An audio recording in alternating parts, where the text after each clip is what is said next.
You proudly take a friend through your new house and you say, "Didn't the builder do a great job?" But instead of agreeing with you and giving him the praise that he deserves, he says, "I don't believe there was a builder." You're amazed.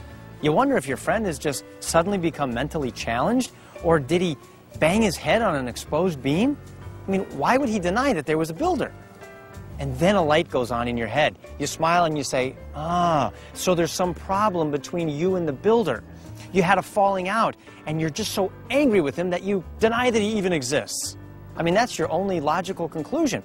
You can't think of any other reason why an intelligent, rational human being would suddenly abandon logic and basic reasoning and deny something so blatantly obvious. What do you think happens when somebody dies?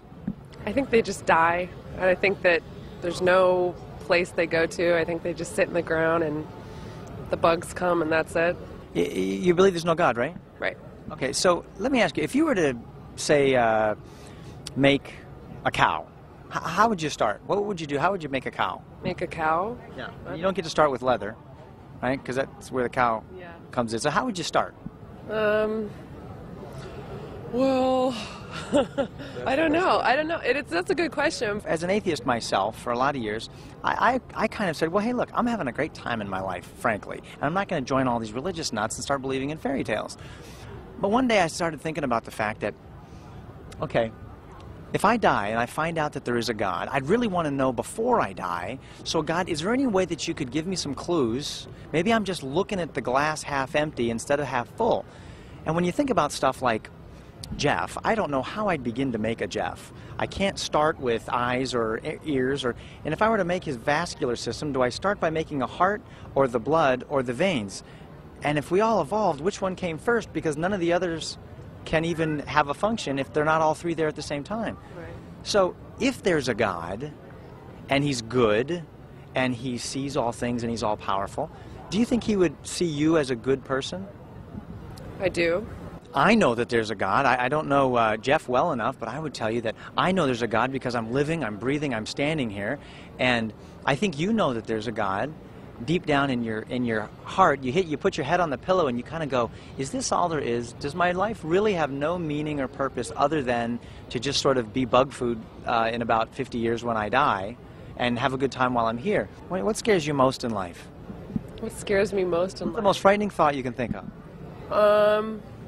Maybe not having the freedom to believe what I want or do what I want. Therein lies the problem between the professing atheist and God. There is a state of hostility between them. He does have a reason for being unreasonable. He objects to the moral standards of God. He says, God, don't you tell me what to do with my life. I love my lust, my fornication, my adultery, and my pornography. It's my life, and I'll do what I want with it. I'm therefore going to go to the extreme of denying your very existence. In my mind, you don't exist. And in so doing, he'll bring upon himself what the Bible calls swift destruction. Can I tell you why I think that you deny God? Here's why I think, and I don't know you at all, but I think I have a little bit of an insight into your heart because I used to be an atheist.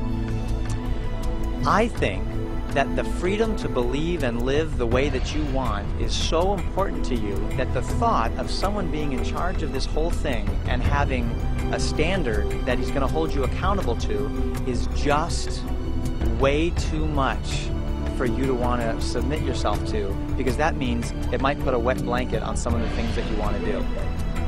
Could that be true?